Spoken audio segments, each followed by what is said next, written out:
Hey guys, it's Lucky here. Today I'm going to go over something that a lot of people are starting to ask right now as their first character starts to near completion, or as they start to get to that point where they're wondering, what is it like on the other side of the fence? What's the grass like over there? What's that rogue like if I'm playing a barb? And if I'm playing a barb, what's the necro like, right? We're all starting to make alts, and a lot of people are wondering what that process entails and what is the most effective way to go about it. So we're going to talk about that in this video here. Of course, the best way to level is the way that is fun for you. And if the most fun way to level is efficiently, then let's dive into what that entails. Now, assuming that you've completed the main story already on your first character, when you create your alts, you're going to have the option to skip the campaign. This is definitely going to be the fastest way to level. The only caveat is you're going to be doing the endgame loop from level 1 to 100 instead of from level 50 to 100. So you're gonna have 100 levels of this end game loop. That's a lot of levels of it. Just be ready for that. If that sounds daunting, feel free to do the main story again if you'd like to. It is going to be faster to level if you skip the campaign, however. Now, when you spawn into the world, you're going to spawn into Kyovashad, and you're only going to have one way shrine unlocked in each zone. As of right now, your entire map is going to be covered in Fog of War. That's going to change here relatively soon. They're going to remove the Fog of War on your alts if your main had already cleared the map. Something to look forward to. But in the meantime, you'll have the Fog of War covering the areas, but still, that's not going to stop you from seeing where the Hellfire events are spawning and where the legions are spawning and where the world bosses are spawning, which is going to be really, really important. So at level 1, there's a few things to be aware of. You're going to have access to your mount. You're going to have access to those 5 waypoints that are going to let you teleport all over the world. Those are going to be important when it comes time to get to those legions that are going to be very important. We'll talk about those. You're going to have access to the Tree of Whispers straight from the beginning. This is going to be your primary focus as you go from 1 to 50. What you're going to want to do with the Tree of Whispers is focus on dungeons. When you're able to double dip on a dungeon and a Tree of Whispers at the same time,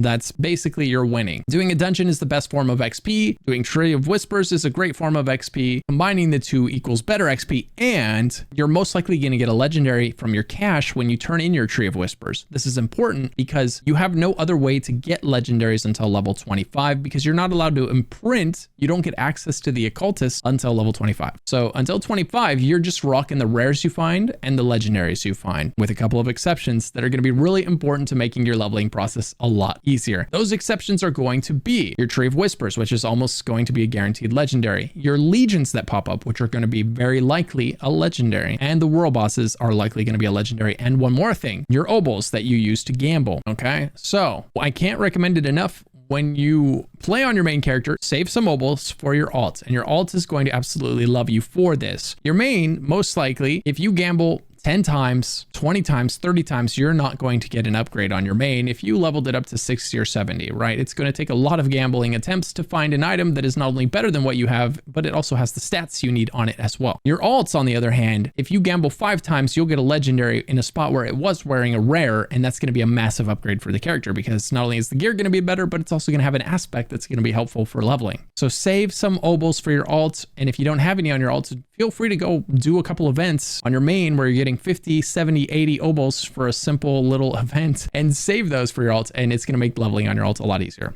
But we'll circle back to that. Now, like I mentioned, basically from level 1 to 50, your rotation is going to be like this. You're going to look for dungeons that overlap with the Tree of Whispers. That way you're double dipping on the XP reward for completing your Tree of Whispers and the XP reward for completing the dungeon. You're also going to do sellers. These are real easy Tree of Whispers things. You pop in, you kill the elite pack inside, and boom, you get 1 bar of your Grim Favors filled in for 30 seconds of effort, right? So whenever you're running by a seller that is marked, do it. Same thing here. Like, you're just going to basically knock this stuff out because even though you have access to Keshistan, you really can't go there at level 1. This is the level 45 area. Regions scale up tier level, but they don't scale down tier level. So if it's a 45 area, you can't really go there before like level 40 effectively. I mean, you could, but it's not going to be fun. Another thing I'm going to encourage you to do is do this whole leveling process in World Tier 1. I tried it in World Tier 2 on one character. I tried it in World Tier 1 on another character. Both of them my alts. So both of them had access to all of the altars of Lilith and everything that came. And I just found that it all was going a lot faster on World Tier 1.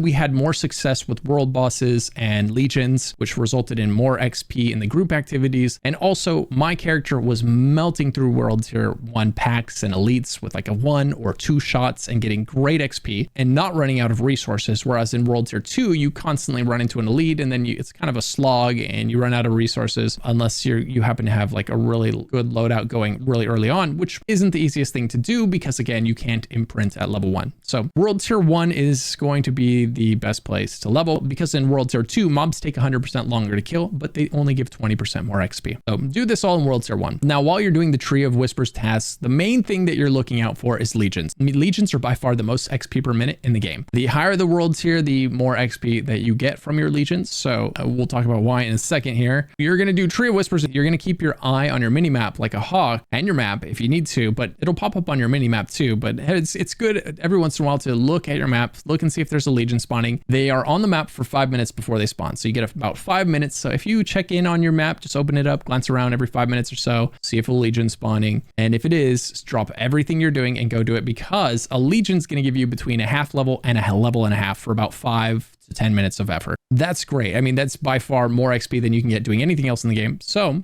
do that. Take advantage of that. And especially when you make the bump from World Tier 2 to World Tier 3, get into Legions as soon as possible because it's going to be a great way for you to get sacred items. And it's going to be, that's where I got an entire level and a half, almost 2. It was closer to 2 levels from 1 Legion when I was like level 45, 46, and I did a World Tier 3 Legion, right? It just felt great. Now you're bouncing between Legions and your Whispering Favors tasks. The other thing you're going to keep an eye out for is world bosses. Now, world bosses themselves aren't going to give you a ton of XP. They give a little bit of XP, but they also give you like a guaranteed legendary, more or less, right? Which is really important because you cannot imprint until level 25. So you have such limited access to legendaries until level 25. Getting a world boss and getting free legendaries feels great. Same with Whispering Tree and its legendaries, right? These are all even more useful from 1 to 25 than they are after. And the other reason world bosses are a lot more rewarding than it initially feels like is because they fill up half of your Grim Favors that you need to turn into your Tree of Whispers. So 1 world boss and this bar is half full, which is fantastic, right? Because a world boss doesn't take that long. Well, in Tier 1, it kind of can. You know, it could be a nice 5 to 10 minute slog, you know, but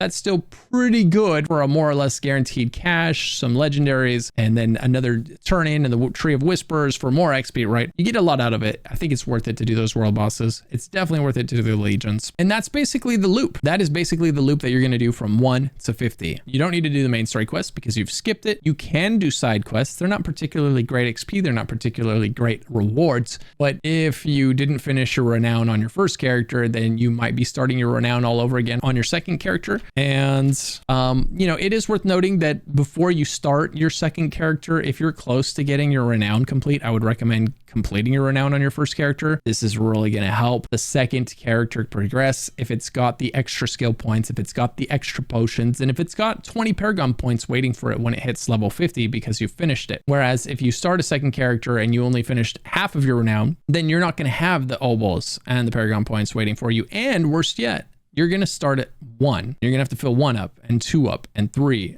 and 4 and 5. You know, you're gonna have to fill up all of them from scratch as opposed to finishing what you started on your main character. So just something to think of before making your ult. Maybe get as far as you comfortably can, as far as you're willing to on your Renown, so you can get as many of these rewards locked in before you start all over on your Renown again on your second character. And the other thing that I kind of touched on earlier that is really helpful for you to do before you make your ult is to get a nice stockpile of Obols. A few Obols go a really long way on ults. If you save up like 500, 600, 700 Obols before you create your character, you'll be able to start gambling from really early on for those aspects so that you can't imprint yet until 25. So this is going to greatly expedite being able to gamble for legendaries. You're going to get 1 legendary like every 5 pulls from the gambling merchant, right? So you gamble 5 times on those 40 Obol items and you've got a nice legendary aspect, hopefully, that's going to greatly, enhance your leveling experience. So if you can, save Obols for your alts because they're going to be 10 times more useful on your alts than they are on your main. If it's easy enough for you, go farm a few Obols on your main and then spend them on your alts. And this is going to make that whole experience just leveling it 100 times easier.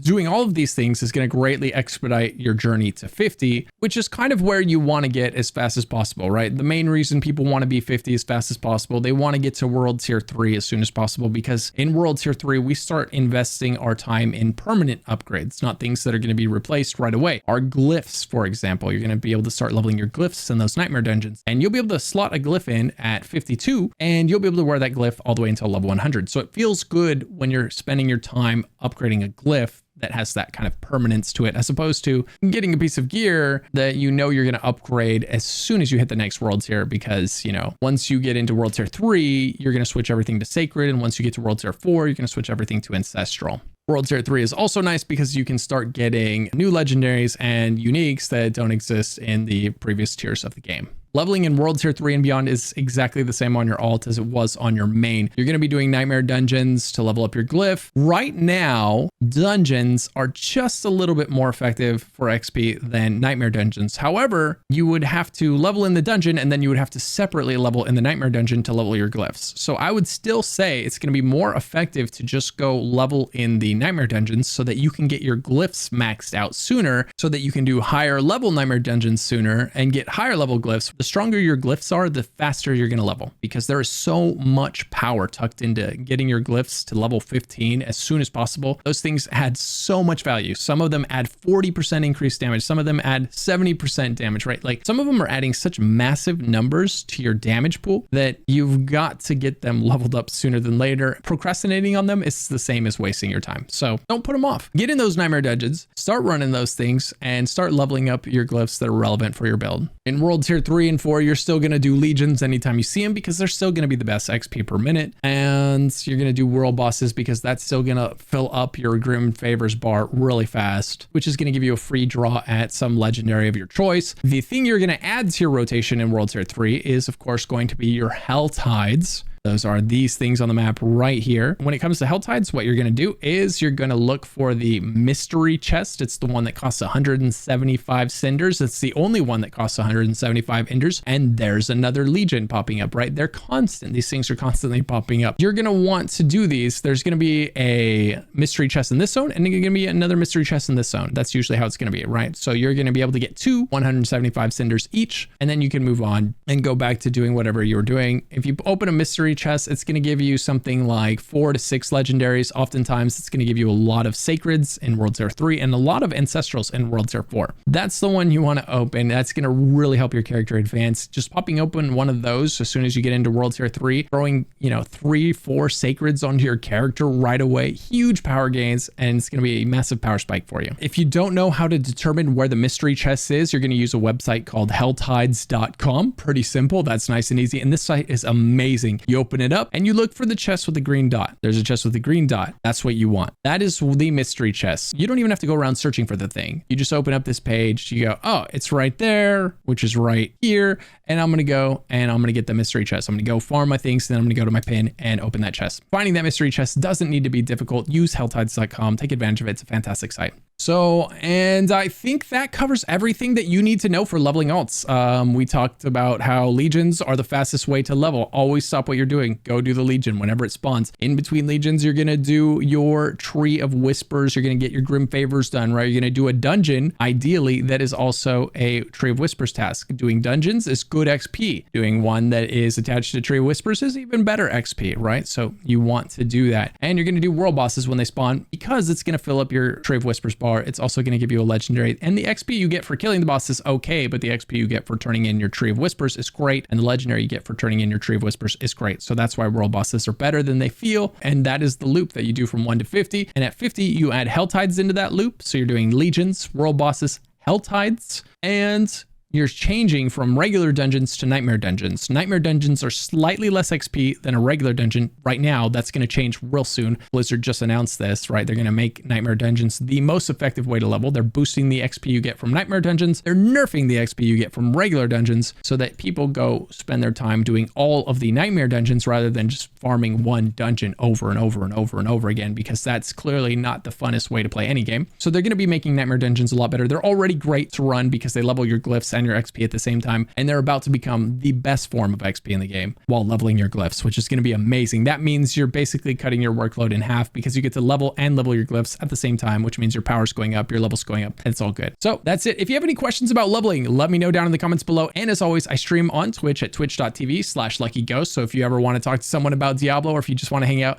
I'm there playing the game every day starting at 8 a.m. Pacific. If you're looking for build guides, check out the link down in the description below. And if you're not sure what to do next, maybe check out one of the videos popping up on screen right now.